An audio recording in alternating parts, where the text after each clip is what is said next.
Hello, it's Lock Noob again, and today I'd like to do a focus on the half diamond pick. This is a very popular pick. Some people call it a rake, some people call it a pick. Both of them are right because you can use it as a pick and you can use it as a rake. I'd like to just do a focus on it, just to go into using the half diamond pick and the sorts of techniques and the things you need to feel for when you're using it. In this video I'll be using the Southall Max half diamond. It's made of extremely hard steel, and the handle of the Southall Max picks are just really comfortable to get good feedback. The lock I'm going to use, so I'm going to show you exactly what's happening inside, is going to be a Euro profile cutaway lock, which I reviewed a few videos back, so go check that out. Okay, so let's concentrate first of all on why people call this a rake, and it's because, like a key, the actual profile of the tip of the half diamond is supposed to be and is similar to that of the profile of most tips of keys. You can see it's a similar angle there you go. So that just like a key, you can pull it back and forth and you can engage with the pins as you pull it back and forth. Okay, so bearing that in mind, you can see in the lock here, as I push this in, and this is a Euro slim pick, so I'll get in through this tight warding just fine.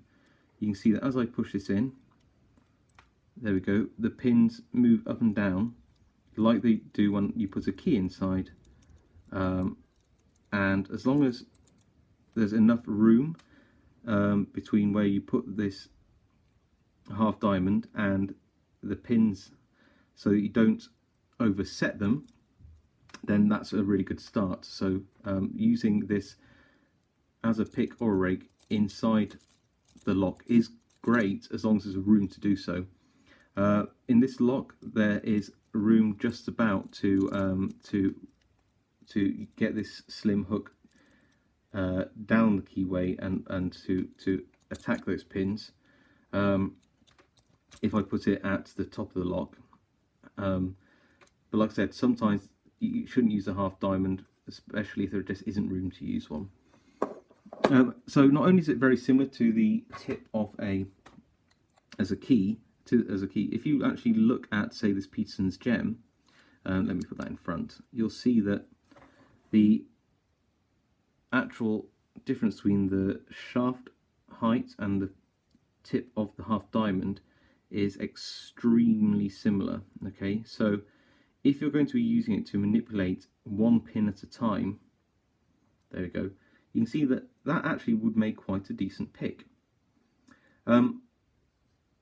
Only downside is if you're attacking at high angles, you can see that with a Peterson's gem or a similar hook, you're getting straight down on top of that pin and you're disturbing one pin only. While with the half diamond, you've got a bit wider of a tip here. When the higher you angle it, the more likely you are to be messing up well, the next one or two or even three pins. So be careful, especially at the front of the lock. In terms of it being used as a pick, then just having a look at the gem in there, you can get straight in, and I can go to pin 2, and you can see that I'm manipulating pin 2 quite easily without disturbing pin 1, which is there. So pin 2 without disturbing pin 1 overly, so I can get really nice pin placement and just get the pin that I want. You can see that I was levering up and down with this, but you can also, as you know, with picks, just push. That's more what you'd be doing with the half diamond. So you'd be riding on top of those pins, and once you get to the one you want, you can push it up and down. I wouldn't recommend rocking it so much, especially towards the back of the keyway where you just don't have room to do so. So unlike a lot of hooks, you can't rock this up and down and lever. You have to essentially go up and down in a straight vertical line. One good thing about this half diamond, if you're not so great at pin placement, think about how it would work my tips of fingers are pins, you can feel where when you run this across, it rising up and down the pins. So as soon as you feel it rise up and then start to rise down, move it back a bit, you know you're square on that pin. So again, I find they're very good in terms of feedback. Am I on a pin? So you should be able to feel, especially when there's tension on, as you move down, that you're engaging with pin 1, then pin 2, then pin 3, pin 4, pin 5, and pin 6, so you can move away to the back. And again, you can see that you should be able to manipulate each pin in turn by just moving between them and just pushing down slightly. Okay, so not quite as accurate, I'd say, as using a standard hook, but you can manipulate these pins one by one. So what's a typical technique in terms of using this as a rake?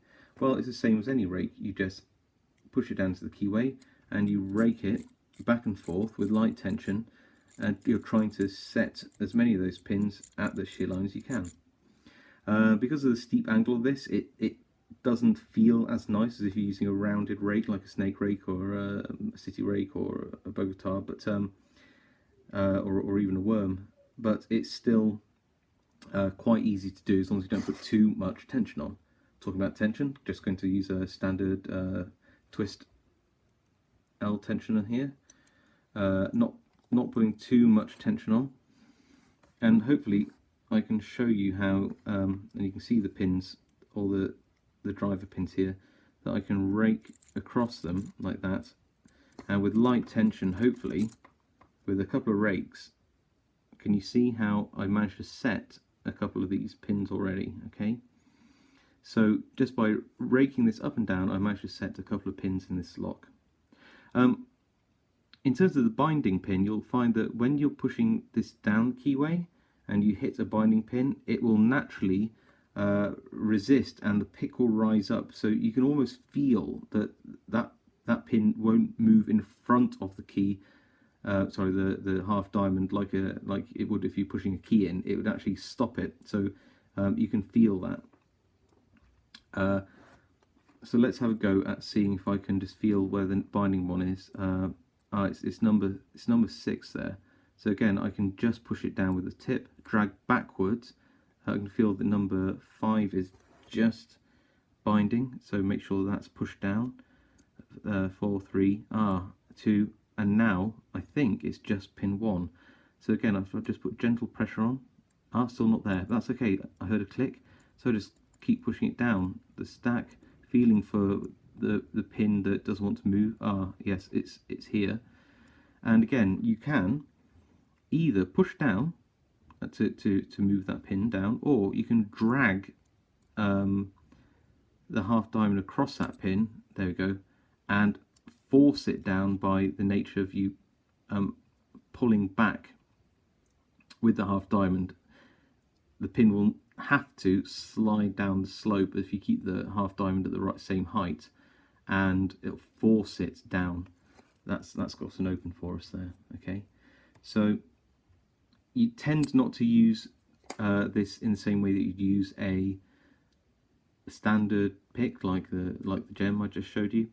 You tend to use it to ride up and down those pins, get a feel for where they are, and between a combination of raking back and forth, single pin picking by pushing down as opposed to levering the pins, and also, as I said, keeping this at the same height and then pulling across the pins, forcing the pin down.